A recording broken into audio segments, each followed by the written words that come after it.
आइए देखते हैं क्लास 10th का 8.1 का क्वेश्चन नंबर 9 है। दिया क्या हुआ है, in triangle A B C right angle at B. Triangle दिया हुआ है, ट्रायंगल पहले बनाते हैं। क्वेश्चन में दिया हुआ है कि एक राइट एंगल ट्रायंगल है जिसमें बी पे क्या बना हुआ है, राइट एंगल बना हुआ है। ठीक है, फिर क्या दिया हुआ है, दिया हुआ है if a equal to 10a equal to 1/√3 find the value of. दो नंबरों की वैल्यू निकालनी। ठीक है, तो हम इसको a मान लेते हैं और इसको मान लेते हैं क्या, b। ठीक है, अब हमें दिया क्या है, गिवन क्या है कि जो 10a की वैल्यू है, 10a की वैल्यू दी हुई है 1/√3। ठीक है, 10a की वैल्यू दी हुई है क्या, 1/√3।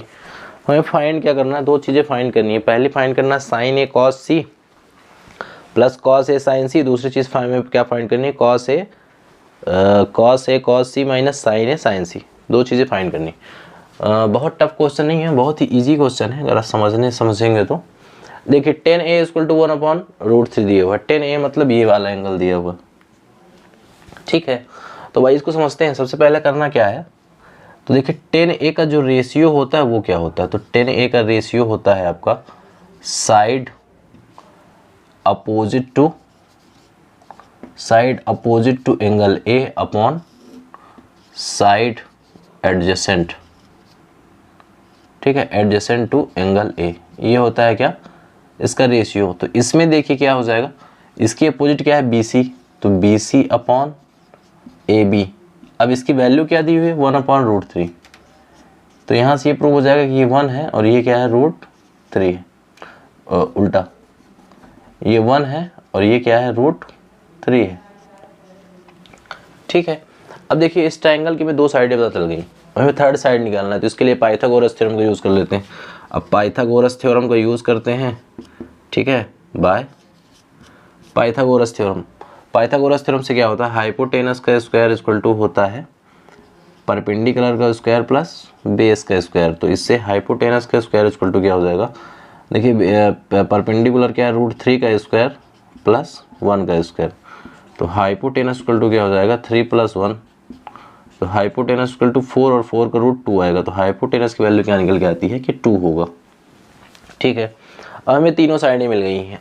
जब तीनों साइडें मिल जाती हैं, तो तीनों साइडें मिल गई हैं तो अब हमें किसी भी नंबर का हम बेस निकाल सकते हैं, वैल्यू निकाल सकते हैं। जैसे पहला दिया हुआ है हमें क्या, पहला क्वेश्चन दिया हुआ है sign A cos A plus cos A sign C. Sign A cos C, cos C plus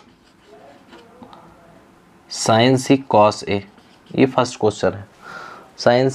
sign A cos उल्टा कर दिया हमने, है ना। क्या दिया हुआ है, cos A sign C, cos A sign सी, ये फार्मूला दिया हुआ है। अब हमें इसकी वैल्यू निकालनी। इसकी वैल्यू निकालने के लिए देखिए क्या होता है, साइन जो होता है, तो साइन ए की वैल्यू क्या हो जाएगी, side opposite to angle A upon hypotenuse. तो साइन ए की वैल्यू क्या हो जाएगी, अगर लिख लेते हैं हम, तो साइन वैल्यू क्या हो जाएगी, BC। यहाँ पे C होगा, उल्टा हो गया था ना। तो इसकी क्या हो जाएगी, BC। देखिए साइन ए की वैल्यू क्या हो जाएगी, BC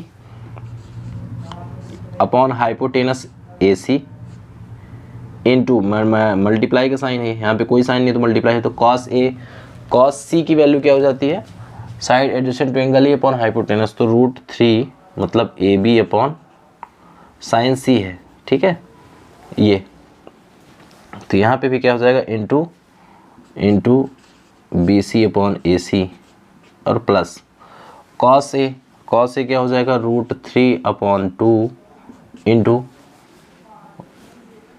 साइन C भी क्या हो जाएगा, √3/2। या तो पहले हम इसकी साइड लिख लेते हैं, उसके बाद वैल्यू पुट करेंगे। हाँ, तो क्या हो जाएगा, देखिए कॉस ए इक्वल टू क्या हो जाएगा, AB अपॉन AC और साइन C इक्वल टू क्या हो जाएगा, वो भी हो जाएगा AB अपॉन AC। अब इसकी वैल्यू पुट कर लेते हैं। ठीक है, तो BC की वैल्यू हो जाएगी 1, तो ये हो जाएगा 1/2 इंटू 1/2 प्लस इसकी वैल्यू क्या हो जाएगी, AB की वैल्यू है √3/2 इंटू √3/2। अब दोनों को जब सॉल्व करते हैं तो ये हो जाएगा 1/4 और ये क्या हो जाएगा 3/4। जब दोनों को सॉल्व करते हैं तो देखिए एक हो जाएगा 1/4, दूसरा क्या हो जाएगा 3/4। ऐसा क्यों हो रहा है कि √3 और √3 का स्क्वायर, √3 और √3 का मल्टीप्लाई हो जाएगा तो क्या हो जाएगा √3 का स्क्वायर, और स्क्वायर और रूट जब एक साथ आते हैं तो स्क्वायर हट जाता है तो 3 आ जाएगा। सॉल्व करेंगे देखिए तो ये आ जाएगा 4/4 मतलब 1। ठीक है, तो हमने पहले की वैल्यू निकाल ली, अब दूसरे की वैल्यू निकालना है। तो दूसरा हमें क्या दिया हुआ है, दूसरा दिया हुआ है cos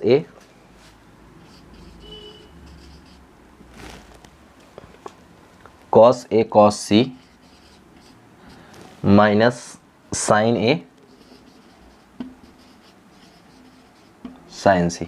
ठीक है, यहाँ पे भी हम वैल्यू पुट कर लेते हैं। तो cos A देखिए क्या हो जाता है, तो cos A मतलब यहाँ पे जो बनेगा तो इसकी फार्मूला क्या होता है, at side adjacent to angle A upon hypotenuse, cos C इसका तो 1 अपॉन हाइपोटेनस। ठीक है, तो हम लिख लेते हैं cos A की वैल्यू क्या हो जाएगी, देखिए cos A हो जाएगा हमारा AB upon AC into cos C क्या हो जाएगा BC upon AC minus sin A ये तो क्या हो जाएगा 1 अपॉन मतलब BC upon AC into sin C क्या हो जाएगा AB अपॉन AC। सॉल्व करते हैं वैल्यू पुट करके। तो ठीक है, तो AB की वैल्यू क्या हो जाएगी √3/2 इंटू 1/2। इसकी वैल्यू हो जाएगी BC की वैल्यू क्या है 1/2 इंटू AB की वैल्यू क्या हो जाएगी √3/2। ठीक है, इसको सॉल्व करते हैं तो दोनों को सॉल्व करने पे √3/4 माइनस √3/4 हो जाएगा। अब जब दोनों वैल्यू सेम है और माइनस का साइन है तो क्या हो जाएगा 0।